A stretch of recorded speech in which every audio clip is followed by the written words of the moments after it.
Okay, people, we're going to keep going. We're going to keep with the villain.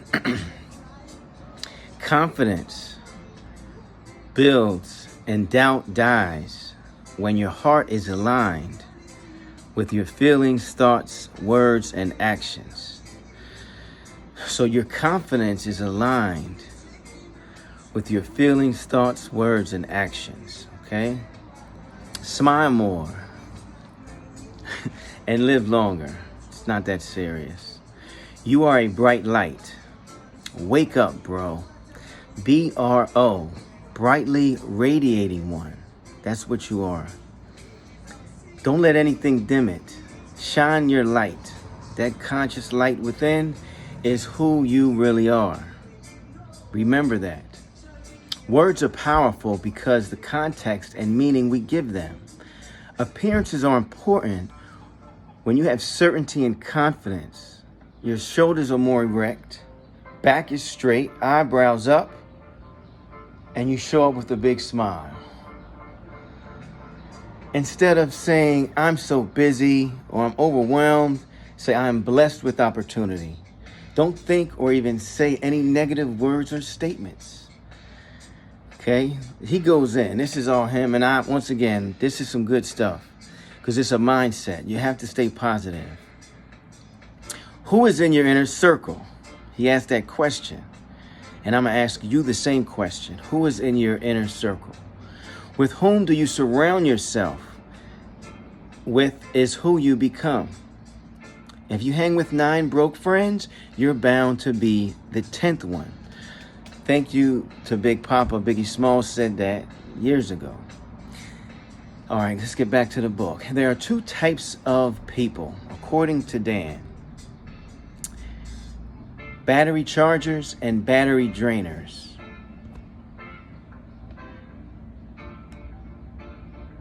When dealing with battery drainers, question, how is your day going? Answer, terrible. I hate everyone. Your response, your energy is too valuable to have it drained away by someone else. Some people are just negative. Everything is just bad. You got to try to lift their spirits up. If you want financial success, you must surround yourself with financially successful people. If you want healthy success, mental stimulated success, surround yourself with healthy, mentally stimulating people. How do you develop your inner circle? Good question. First of all, you need to evaluate who is in your inner circle. Then if you got to remove some people who are not aligned to where you want to be at and go, you got to remove them. And then you have to create and develop your new inner circle, if you need to, by making it a habit to expand your social circle and deliberately include successful, career, positive, open-minded people and business owners, which I agree with. You have to surround yourself with not just winners, but those that have a certain level of consciousness, that move a certain way, that have figured things out a certain way, and that has a lot to do with financial. Success is not luck. It's not magic. It is a series of habits that those who have thwarted their inner villain know to be true they work, who've conquered their inner villain. Okay, success, let me read that again. Success is not luck. It is not magic. Success is a series of habits that those who have conquered their inner villain know to be true. They work. Okay? They work. Okay? Success is a series of habits that you must do. It's not an overnight thing. When you see successful people, they've done baby steps to get them to that point. And you have to develop the habits to get there. All right, we're going to go into the next chapter, chapter 4. This is another good chapter. The power of your story. Each and every one of us has a story that has shaped our lives.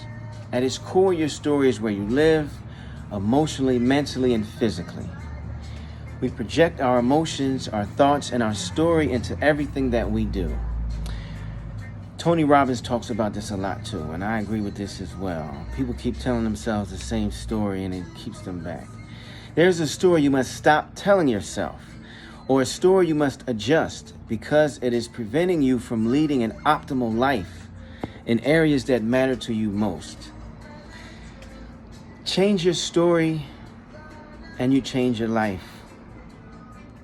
That's real. We're going to go jump into a new technique that I'm going to give the students today, okay? There's a couple techniques we're going to go over. All throughout these books, I add techniques for the students to get this stuff and to actually live and experience this information, not just hear it. You know, you have to practically do these things to make them work. I'm still in the process of doing a lot of this stuff myself. Here's a technique. Why haven't you achieved the success in areas of your life that you're lacking? Be honest. Don't make excuses and don't be in denial. Think about which of the following factors might be stopping you from breaking through: the economy, lack of time, your boss, your employees, your family, your kids, your health, unsupportive spouse, lack of education, lack of capital, health, relationships, your attachment to the ego, etc., etc., etc. Why haven't you achieved success? Are those things in the way of you achieving your success? Is that what your belief is? When you want to grow but can't seem to find it, it means there's a story standing in between you and your next level. Like a wall that you can break, but only once you realize it is there. This talks about the knowledge that we learned earlier today about the gap between perception and reality. Joe Dispenza was dropping jewels this morning about the meditations. We were doing the meditations. It was powerful. But he's talking about the same thing here. The stories that disempower us have been instilled in us by the people we have encountered along our journey in life. These stories create the excuses our subconscious gives us for not living up to our full potential. Focus on the beliefs and stories that are limiting you in different ways. You must extract the beliefs that are currently guiding your life. Man, this is a good one. What story are you telling yourself? There's a gap in between your current miserable self and the future happy self that you want to obtain. There's a gap, there's space in between there. And the problem of you getting to the other side is the story that you're telling yourself. A lot of times you keep reminding yourself of this old self, this old reality that you're used to living, okay? That doesn't have to be you moving forward.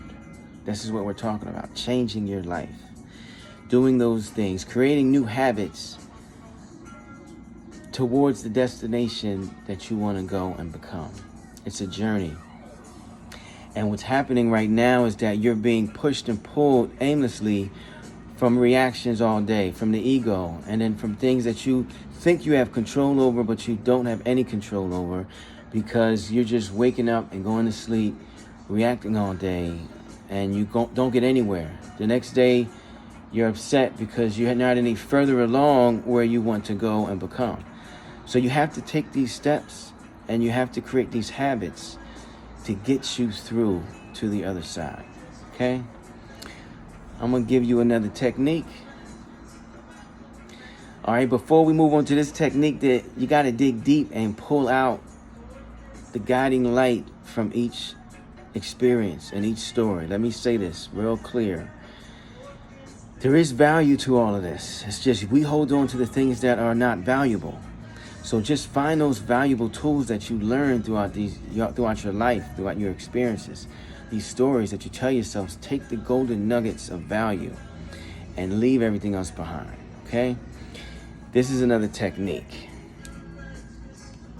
Write out these beliefs, where they come from. Most of these beliefs and stories are not yours. They have been handed to you by others. Answer key questions to assess how these negative stories and beliefs have impacted your life.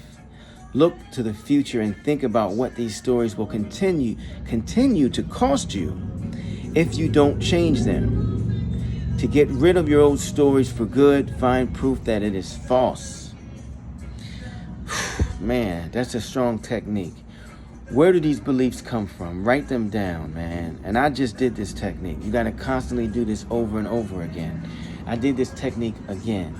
You have to write down where are these beliefs coming from? Where are these limiting beliefs coming from? And sometimes it hurts because it's close to us. But we got to dig deep and reveal and expose all of those inner deep beliefs, where they come from and why they exist, and dissect them and unpack them and realize that that's not who we are. And it's okay that we go through these processes, but that's not who we are. We got to unpack all of this stuff to move forward. All right, so we're going to stop there today. This was a little bit longer video, but I wanted to get this out. And we'll come back on the other side. Peace.